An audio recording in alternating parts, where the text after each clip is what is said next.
Yes,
Jesus is Lord.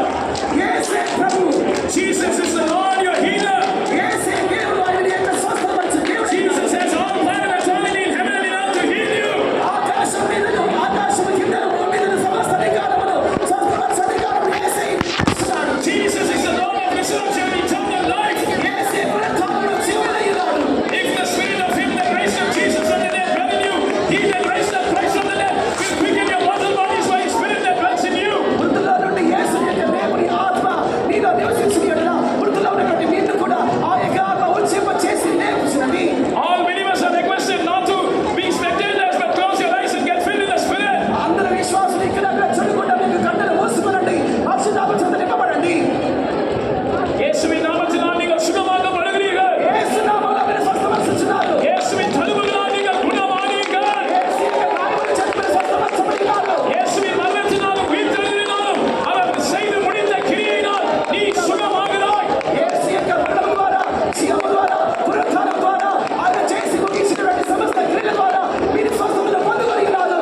இயேசுவின் மரணத்தினால் கர்த்தர் மரணத்தை பரிகரித்திருக்கிறார். యేసు యొక్క మరణం ద్వారా దేవుడు మరణాన్ని పరిహరించినాడు. ஜீவனையும் அழியாமையும் சுவிசேஷத்தினால் வெளியரங்கமாக்கி இருக்கிறார். జీవమును అక్షయమైన సువార్తను ఆయన బహిరంగంగా ప్రకటించినాడు. இயேசுவின் தழும்புகளால் நீங்கள் குணமானீர்கள் என்ற வார்த்தை சுத்தமானது, சத்தியமானது, வல்லமை உள்ளது, உண்மை உள்ளது. యేసు యొక్క దెబ్బలు, గాయములు మిమ్మల్ని స్వస్థపరచుననేటువంటి వాక్యము అది పరిశుద్ధమైనది, అది గొప్పది, అది మహిమ గలది, శక్తిమం గలది, సామర్థ్యము గలది అన్నది. அந்த வார்த்தையை நீங்கள் விசுவாசிக்கும் போது அது உங்களுடைய ஆவியில பலமாய் கிரியை செய்ய ஆரம்பிக்கிறது. ఆ యొక్క వాక్కును మీరు నమ్ముచున్నప్పుడు ఆ యొక్క ఆత్మ నీ యొక్క శరీరంలో గొప్పగా బలముగా క్రియ చేస్తున్నది. அது வெறும் வார்த்தை அல்ல, அந்த வார்த்தை தேவனாய் இருக்கிறது. అది కేవలం వాక్యం మాత్రమే కాదు, అది దేవుడై ఉన్నాడు. அந்த வார்த்தை தேவனாய் இருக்கிறபடியால் அந்த வார்த்தைக்கு வானத்திலும் பூமியிலும் சகல அதிகாரம் இருக்கிறது. ఆ యొక్క వాక్యము దేవుడై ఉన్నాడు, అందుచేత ఆకాశము భూమి మీద ఉన్నటువంటి సమస్త అధికారం ఆయన కలిగి ఉన్నాడు. அவருடைய தழும்புகளால் நீங்கள் குணமானீர்கள் என்ற வார்த்தையை நீங்கள் விசுவாசிக்கும் போது பரிசுத்தாவின் வல்லமையோடு இயேசு அந்த வார்த்தையை பயன்படுத்தின போது சாத்தான் எந்த விதத்திலும் அவருக்கு எதிர்த்து நிற்க முடியவில்லை. యేసు యొక్క దెబ్బల చేత, గాయముల చేత స్వస్థపరచబడుచున్నావు అని చెప్పినప్పుడు, దేవుని యొక్క పరిశుద్ధాత్మ అభిషేకము చేత నువ్వు నింపబడుచున్నప్పుడు సాతానుని ఎదిరించలేడు, నీ యొక్క స్వస్థతను ఆటంకపరచలేడు. இயேசுவின் தழும்புகளால் நான் குணமானேன் என்று விசுவாசத்தோடு சொல்லுங்கள். యేసు యొక్క దెబ్బల చేత నేను స్వస్థపరచబడి ఉన్నాను అని విశ్వాసం చేత చెప్పండి. அப்படி சொல்லி பரிசுத்தாவினால் நிரப்பப்படுங்கள். ఆరాధన చెప్పుచు పరిశుద్ధాత్మ చేత నింపబడండి. அன்பாய் கேட்டுக்கொள்ளுகிற விசுவாசிகள் யாரும் கண்களை திறந்து வேடிக்கை பார்க்க வேண்டாம். கண்களை மூடி பரிசுத்தாவின் வல்லமையினால் நிரப்பப்படுங்கள். ప్రేమతో చెప్పుచున్నాము, విశ్వాసం ఎవరు కన్నులు తెరవద్దు, ఇక్కడ అక్కడ వేడుక చూడవద్దు, అందరూ పరిశుద్ధాత్మ శక్తి చేత, పరిశుద్ధాత్మ యొక్క అభిషేకం చేత నింపబడండి. இயேசுவின் தழும்புகளால் குணமானீர்கள். యేసు యొక్క దెబ్బల చేత స్వస్థపరచబడుదురు. By Jesus' stripes you were healed. యేసు యొక్క గాయముల చేత నీవు స్వస్థపరచబడుదువు. Jesus is the Lord, your healer. యేసు నిన్ను స్వస్థపరచు దేవుడై ఉన్నాడు. இயேசு உடைய பரிகாரியாகிய கர்த்தராய் இருக்கிறார். యేసు నిన్ను స్వస్థపరచు దేవుడై ఉన్నాడు. தயவு செய்து ஜெபித்து விட்டு போகிறவர்கள் யாரும் அவசரப்பட வேண்டாம். வாலண்டியர்ஸ் பொறுமையாக அவர்களை அனுப்புங்கள். ప్రార్థన కావలసిన వారు ఎవరు కూడా అవసరపడకుండా మీరు స్టేజ్ మీదకు రాకుండా కిందనే ఉండండి. సేవకులు వచ్చి ప్రార్థన చేయగలరు. வாலண்டியர்ஸ் அறிவுரைகளுக்கு கீழ்ப்படியுங்கள். వాలంటీర్స్ అందరూ తెలుసుకున్న వాటన్నిటిని మీరు లోపడండి. கண்களை மூடி ஜெபித்துக் கொண்டே இருங்கள். కట్టెలు మూసి ప్రార్థించుకొని ఉండండి. கர்த்தருடைய வார்த்தைகளை விசுவாசித்துக் கொண்டே இருங்கள். దేవుని యొక్క వాక్యాన్ని నమ్ముతూనే ఉండండి. இதோ மனதுருக்கமுள்ள இயேசு உங்களை தொடுகிறார். ఇదిగో జాతిగల యేసు మిమ్మల్ని ముట్టుచున్నాడు. அவர் தம்முடைய வார்த்தையினாலே அந்த ஆவிகளை திரட்டி பிணியாளிகள் எல்லாரையும் சுத்தமாக்கினார். ఆయన తన యొక్క వాక్యం ద్వారా అపవిత్ర ఆత్మలన్నిటిని పారద్రోలి వ్యాధిగ్రస్తులను, రోగులందరినీ స్వస్థపరిచినాడు. இந்த சைடுல இருக்கிறவங்க கொஞ்சம் வழி விடுங்க, போறவங்களுக்கு வழி விடுங்க, தயவுசெய்து நிக்காதீங்க. Sisters on the side, please give way to those who are going. సహోదరుల యొక్క సైతం